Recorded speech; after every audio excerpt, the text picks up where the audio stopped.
Good evening and welcome to the Vision of Hope show. I am your host and your producer, Deborah Ringo, and we have a dynamic show for you tonight, and we have a guest tonight I will be introducing shortly, but we're going to talk to you tonight on Real Talk.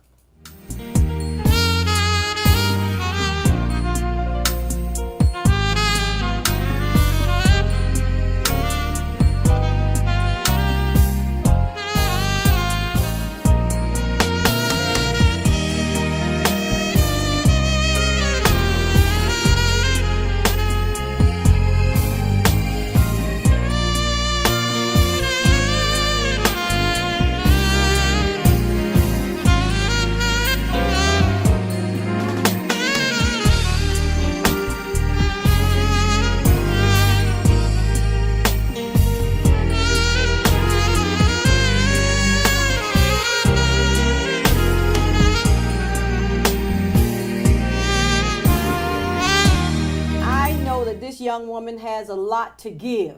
I know that she has a lot that she can share and that will bring hope into your lives, that will shine the light on the dark areas of your life. And again, her name is Keturah, and she's an entrepreneur. Yes. And the name of your business is? Destiny Catering. Destiny Caters. And let me tell you, I've had an opportunity on many occasions to eat, and I mean eat good.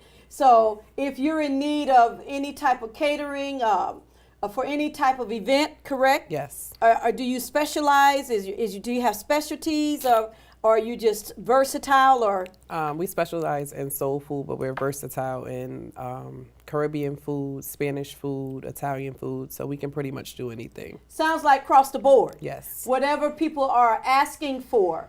I think Destiny will be able to produce that. You know, it's gourmet food, Italian. I've tasted all, and even the desserts and all of that, and it's just fantastic. But besides that, and that's a wonderful thing, we would like to know how you got into becoming an entrepreneur. What made you go into that area, because you're a young woman? Yes. You know, and I know that you are a mother. Yes, of 4. Of 4 babies. Yes. Yes, and what are their ages? My oldest is 18. 18, can you believe it? Yes, my oldest son is 18. I have a 14-year-old daughter, a 12-year-old son, and an 8-year-old daughter. Okay, all right. 2 girls and 2 boys. Yes. All right, now, my goal today is to encourage the young women. There's a lot of young women like you that is looking to come up the ranks. And we all know with the facts of life and the way things happen that it don't just happen overnight. No. But we know that there are some struggles that come with where you are. And struggle after struggle after struggle. So can you just share some of the things that you've encountered? Because I know we're dealing with single women, we're dealing with divorced women, we're dealing with abused women, we're dealing with across the board out there in the world. And I know that there's a lot of women that looks up to you already. So we just want to be a further encouragement to the women in this area. So can you just tell us some of the struggles that you went through? Let's see, I had my first son at 18. I went through a lot of domestic violence with my kid's dad. I'm divorced. Working, not having a college degree, minimum wage, barely making ends meet, with your kids working 2 and 3 jobs, trying to find daycare, some reliable care for your kids, good care for your kids. Yes, yes. I have my oldest son has a learning disability. So that was another obstacle on top of being a single mother, that you now have a child who is going to school and not learning. Right. And not knowing why. It creates great frustration. If I could say anything, I would say that you have to fight for what you feel like you and your kids deserve. Yeah. Nothing is given. Nothing is just handed to you. You have to figure out what works for you and make it work. Sometimes it may not even seem like it's working, but now my son's 18, he's a freshman in college. So like, Whoa, back up. Now, now this is phenomenal. I think I heard you say that this child had a disability. yes, And you discovered that he wasn't learning. Can you expound a little bit on that? when he entered kindergarten, he couldn't write his name, and he was writing upside down. And as a young mother, I was maybe now at this point maybe 22, something like that. So I'm frustrated. I'm young, and I'm like, you ain't doing it. You don't want to do it, you know. And then as he got promoted to first grade, he still couldn't write, and he couldn't grasp small concepts. He knew his ABCs, but he didn't know like simple addition, simple subtraction, just the simple things like basics that you kind of just get as you know, when kids are growing up, they just learn it either from watching TV or hearing people. So finally, when he got into second grade, he had a great teacher. And the teacher was like, something's wrong. He's either dyslexic, something's going on. So there's a series of tests that are available through every school department. And it tests socially, it tests educationally, it tests everything. So we had all these tests done, and it came back that he had a comprehension issue, meaning that how myself or you would comprehend things, he didn't. He saw things differently. And at that point in time, it broke my heart, because I'm saying, what's wrong with my kid? Like, why is this happening to him? I later on down the line in life found out that that was the gift that would make room for him. So I put in, every school department has this. It's called an IEP. It's an independent education plan. You meet with a team of people, and they put a plan together for your child to be able to learn. This either can give them extra resources, which it did in my son's case. It gave him resources, which he was labeled as, in the beginning, he was labeled as 70-20. 70%, no, I'm sorry, 70-30. He was 70% needed resource and 30% independent. When my son graduated in 2016, he was 80-20, 80% independent and 20% needed of help, meaning that the plan worked. And when you get these IEPs, you also need to ask for what's called a 504. A 504 protects your child. It protects your child from being held back. It protects your child from having any type of resources taken away from them. So these are all available in the public school system. This is not something that you have to pay for. This is not something that you have to outsource for. Every school department has these things. It's called an IEP, which is an independent education plan, and a 504 plan. It protects your child. It helps them get to the next level. My son graduated with his class, his regular class. He entered college at 17 years old. And he took the IEP with him to college. They honor these IEPs in college, and he has extra resources that he can rely on if he needs them. But he has also gained independence to do things on his own. Yes. Wow, that is just awesome.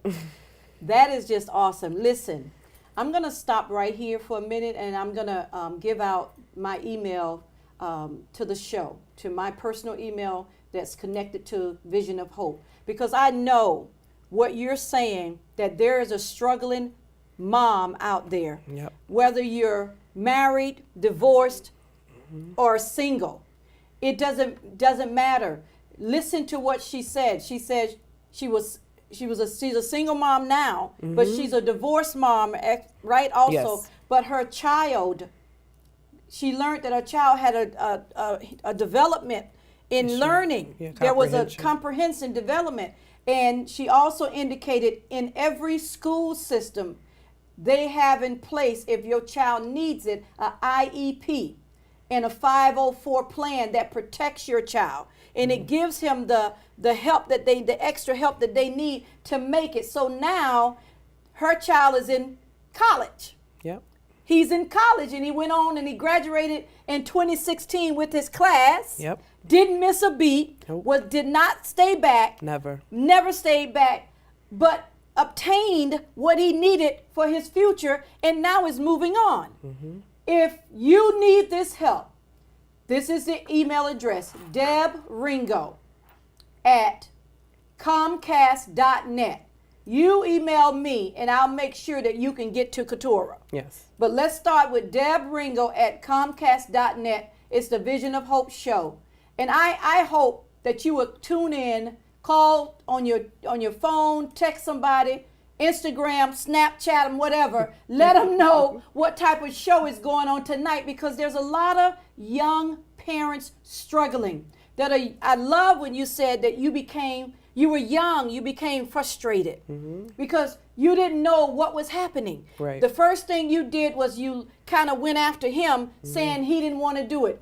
That's what we do. That's the first. We want to make sure, first of all, wait a minute, I'm telling you this, why aren't you grabbing it? Right. Why aren't you grabbing it? But you later learned that it wasn't that. It was because there was a disability there, so to speak. Yes. And it was in the learning, not that he had to. Listen, your child don't have to go on Ritalin.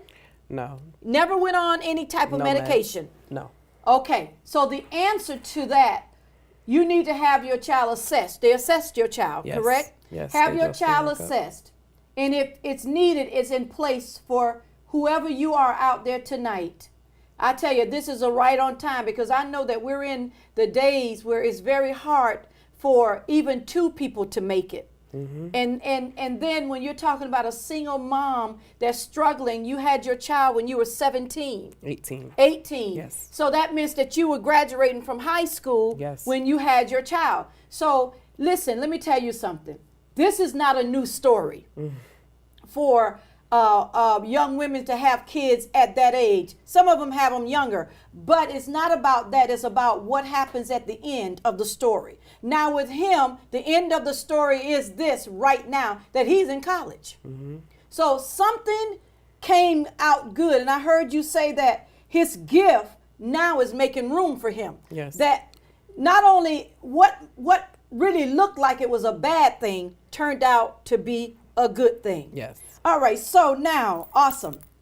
Now, what would you say to the moms that are struggling, and you have a job, you lose your job, you get on unemployment, then you're looking for another job, but you still have all of this overhead to take care of, your lights, all of that, and then you have your children. What advice would you give them for not having a job, or in limbo in between? I'm looking for a job. I lost my job. I'm looking for a job. I'm not too proud to say I received welfare assistance. I went back to school. I obtained my CNA license first, and I worked as a CNA, which is a high demand. The healthcare field is a very, very high demand. I did that for years, and then I was able to go back to school and obtain an associate's degree. So there's things that you can do. I currently now work in the Providence school system with severe and profound children. Yes. I do G-tubes, I do trach and vent students, I do autistic, I do all type of things. I handle medication. So, I mean, I think that you have to put a plan into place. I did a lot of writing. I wrote down my goals. I kept a journal. I read a lot. And sometimes you can read books that don't have meaning, but reading begins to move your mind. Yes. So yes. even if the book is something that somebody else would think that, what you reading that for? Sir, I gathered different ideas from different places of how to make it work for me and my children. And I kept a journal. Daily I wrote, good, bad, even if I wrote, today I'm alive. Right. If that's all I had, that's what I had. But I wrote in these journals every day what I accomplished, what I didn't accomplish, what happened, what didn't happen, what I was fighting for. And I still currently write every day. Right, I write because it's a release, and you can go back and read it and you can check off things, but you have to have a plan. If you don't have a plan, you're planning to fail. If you have this plan, it may not come into existence right then and there, but you're building up towards it. You do things. I wrote steps down of things that I needed to accomplish for myself in order to be a better parent for my kids, because I knew I was a single mother, and that even though I have a great mother and a great family support system, those are my kids. Yeah. So I have to be the one to give them what they need. They're looking to me. They're not looking to anybody else. They're looking to me. Yeah. The fathers, it does not that they don't matter, but when they're not active, it's almost like they don't matter because your kids only look to you. Right. So you have to be able to provide for them emotionally, physically, everything around the board, even if it's draining to you. Sometimes you have to give them what you don't have. So I think a good thing for single mothers to do is to keep a journal and write a goal. And even if you have to take 1 or 2 classes a semester, work towards those goals. Make sure you do something for yourself. Make sure that you do things that are going to later on benefit you and your children. Because if you don't, you're setting them up for failure. Because if you fail, they fail. Right. Absolutely. So I always knew that I didn't want them to fail. So it put a fight in me for them. So it wasn't even really about me. It's always been about them. So for 18 years, I've lived my life for 4 other people. Because I have to do what makes sense for them. Oh, wow. Awesome. You know, I love the fact that, because it goes along with exactly what the show is about, Vision of Hope. Because we do key into some of the things that you just spoke of, like goals. And goals is something that is so important to have in place because it helps you move along. Right. And if you have nothing in place, as you were saying, you need a plan. And if you don't have a plan in place, you're stagnant. You're not doing anything. You're not going anywhere. And if you have something to work towards, it encourages you and it builds you up. And that brings me to another point of the show. We're here tonight to build you up and to encourage you, to let you know that there is hope. There is someone that's in your shoes that you may be standing in today. There is someone that have crossed a bridge that you're trying to get over. And you're trying to find out, how can I do it? Or you're saying that I can't do it. But there's a young woman here that has struggled and have some answers and have an avenue and saying that it can be done. It can be done. And she's still standing strong, you know. So not easy. We're not saying that it's easy because it wasn't easy. No. There had to be some long nights and some long days and some frustrations that she already talked about and discouragements and wanting to give up and what's the use? We all enter that from time to time in our life. But I love when Keturah said that, you know, what she did for her kids. You know, when she realized that she had to do it, so you got to accept your responsibility. First of all, she has a support team, but the bottom line is she is the mom. She's the mom. So the kids, they have grandparents, they have a lot of people that support them, but they're still going directly to that mom and expecting that mom to produce. And I'm sure sometimes the mom like, well, go to them. Ask somebody else. Ask somebody else, you know. And that's all part of being human. You know, that's the natural. It's like that. It can get to you like that. But having the goals and the plan in place is key. Yes. It's very key because, granted, downfalls are going to come in life. Granted, challenges are going to come. And trials and tribulations are going to come. But when you have something in place, you have something that you have like a go-to. And also, I love the fact that she said writing, because I always encourage people, keep a journal. Even if you don't have a journal, whatever thought you have, just write it down. Write something down. Because a lot of times, you don't want to always express verbally to somebody what you're going through, because you don't want everybody to know what you're going through. But if you can jot it down, that's another way of expressing what you're going through. Okay. All right. Now, also, she expressed that she had social assistance at one time. You know, I always tell people it's nothing wrong with that system. It's in place for when you need it. Now, it's a downfall when you abuse it. Yes. But it's in place when you need it. You use it.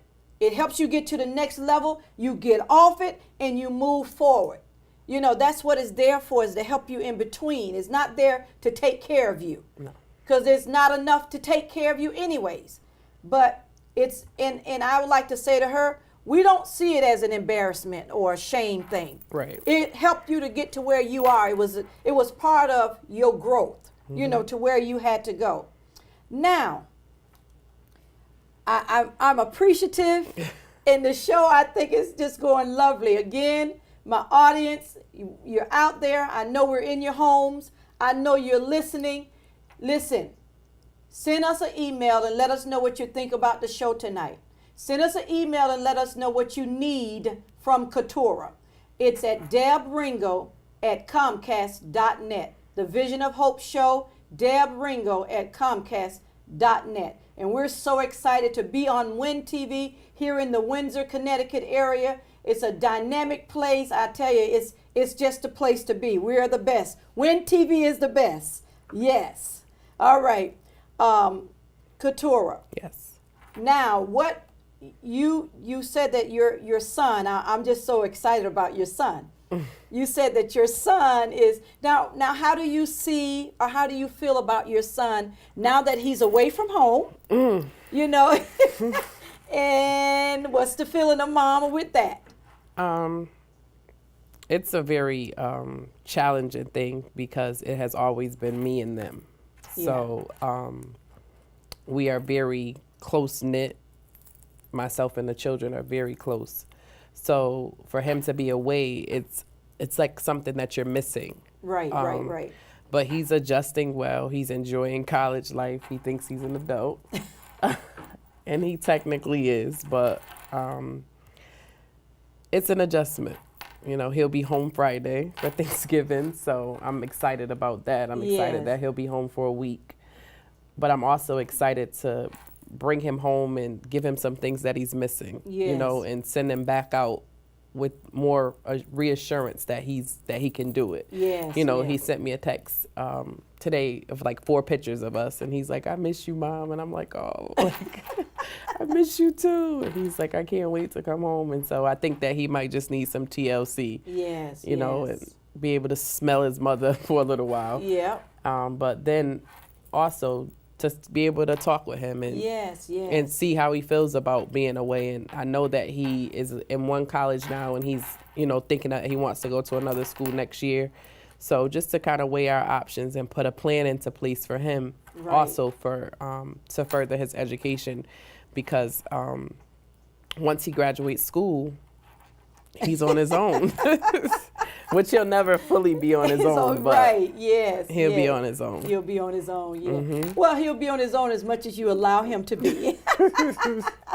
Okay. So my thought for you right now is to ask you, now that all of this is just, I know that it pulls on the heart of a mom to have to be away from their child, and to know that, to see where you came from with him, what you share with us, and to see where he is today, what does that do for you? I'm very proud. It makes my heart happy that he, you know, didn't fall by the wayside. You know, and that I was able to get him the help that he needed, so that he could, you know, flourish and go on and be, you know, a college student.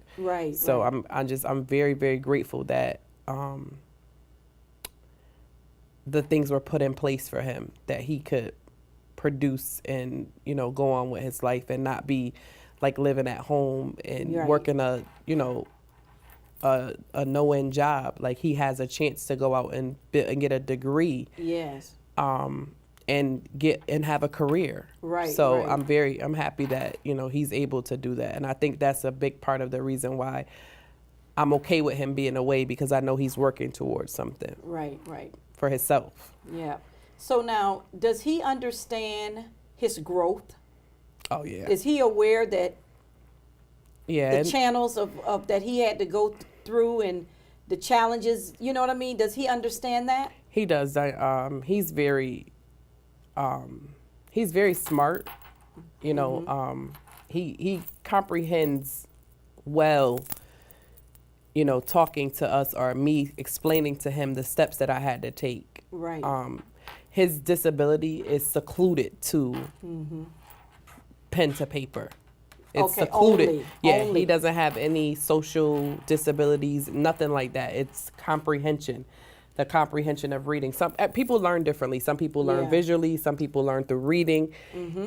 For him, he needs a mixture of both. Okay. So he knows what works for him, and he's learned that through the IEP and from 2nd grade to 12th grade. So that's 10 years of Yeah. being able to figure out what works best for you. Of course, sometimes he stumbles and he feels like, oh, Ma, I can't do it. And that's where I have to come in and say, listen, I don't want to hear that. Right, You know, right. this is, you this far, you in college, you're going to do what it takes. I don't Yeah. care what you think is not going to happen. And then the next day he'll say, oh, Ma, I did fine. And I'm like, yeah, okay. In my mind. I mean, he still needs reassurance because he is aware that he has a disability. Yes, and he's yes. aware that he learns differently from other people. So, Right. you know, it's just about being able to reassure him and be the kind of battery in his back to keep him going. It is just awesome because to hear you're constantly encouraging and building him up. Right. And he's grabbing it because he come back and say, "Oh, my, I got that." So it's like he never even asked for that Right. help. Like, I have nothing to do with that. And it's like, and you're thinking, well, That's what I said. Isn't that what I told you? But you know, it's so great because it shows that a lot of times we find that the help that we give our kids sometimes does not register. You know, but I'm hearing that it's registering to him because he's grabbing it and he's coming back and, you know, he's saying, Ma, I got it, you know. Well, he's grabbing all the important things. All the important things, yes. You know, some things he shuts me out of, Well, which is a part I mean, of him. How old is he now? He's 18. He's so- 18, I right. mean. It's a part of it. Yes. And some things that I wish that he would see my way, he doesn't. But Right. I'm very grateful that the things that he needs to see my way, he does. does. Yeah, well, that's the most important thing. And I think that's something that we all need to know is that in life and when we're raising our kids, me, you, and everybody else, the things that we want them to, we have a certain avenue for them, you know. We have a certain plan mapped out in our mind, and as we're raising them, we're trying to steer them that way.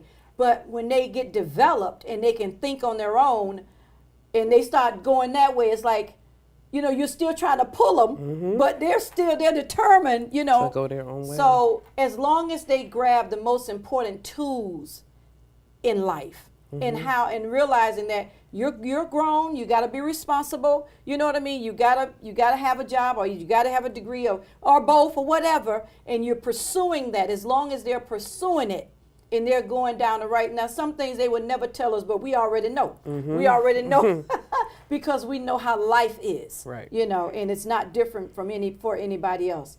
So this has been an awesome show, Keturah. Thank you for having me. And we're just so elated to have you on the Vision of Hope. I've really been excited for us to have this Real Talk. And that's the name of the show tonight. It's Real Talk.